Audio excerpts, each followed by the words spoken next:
అందరికీ నమస్కారం. నేను మీ అనుపమ. బెల్లం తినడం వల్ల చాలా రకాలైనటువంటి ప్రయోజనాలు ఉంటాయండి. ఆ బెల్లాన్ని ఏ ఏ కాంబినేషన్స్ తోటి, దేన్ని కలిపి తింటే మరి ఎలాంటి లాభాలు ఉంటాయో ఒకసారి మనము తెలుసుకునే ప్రయత్నం చేద్దాము. ఇక బెల్లాన్ని రోజు కూడా ఏదో ఒక రూపంలో అలా తింటూ ఉండండి.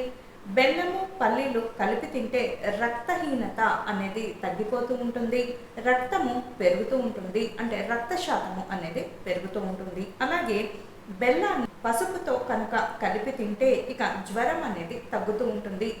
పసుపు యాంటీ బ్యాక్టీరియాగా పనిచేసి ఈ బెల్లం మిశ్రమంతో కలిపి తింటే దాన్ని ఇక ఫీవర్ తగ్గడానికి, అంటే జ్వరము తగ్గుముఖం పట్టడానికి ఎంతగానో మనకు పనిచేస్తూ ఉంటుంది. అలాగే బెల్లాన్ని నువ్వుల్ని కలిపి తింటే దగ్గు, కాఫ్ అనేది తగ్గుతూ ఉంటుంది. అలాగే బెల్లము మెంతులు కలిపి తింటే ఇక హెయిర్ ఫాల్ అనేది నివారించవచ్చు, జుట్టు క్రమక్రమంగా పెరుగుతూ ఉంటుంది. ఇవన్నీ కూడా మనకు ఇంట్లో ఉండేటటువంటి ఔషధాలు.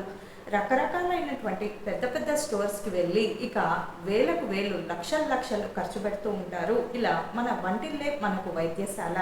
ఇలా ఒకసారి ప్రయత్నించి చూడండి. బెల్లము మెంతులు కలిపి తినండి, జుట్టు మెరుగుపడుతూ ఉంటుంది, జుట్టు పెరగడం ప్రారంభం అవుతూ ఉంటుంది.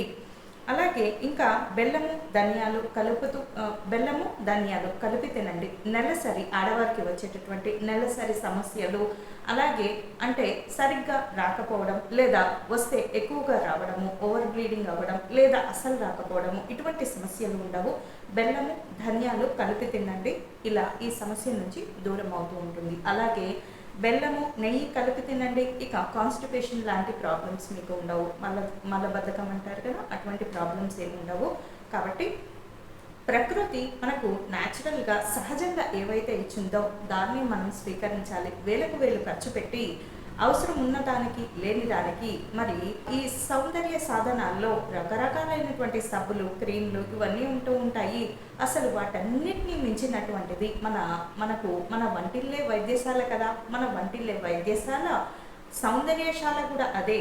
మరి మన అందం పెరగాలన్నా, ఆరోగ్యం పెరగాలన్నా మన వంటింట్లోనే అన్నీ కూడా మార్పులు చేసుకుంటూ ఉండాలి. ఇలా బెల్లాన్ని ఉపయోగిస్తూ ఉండండి. దానివల్ల చాలా రకాలైనటువంటి మరి ఆరోగ్య ప్రయోజనాలు, అలాగే సౌందర్య ప్రయోజనాలు కూడా ఉంటాయని గుర్తించండి. నమస్కారం.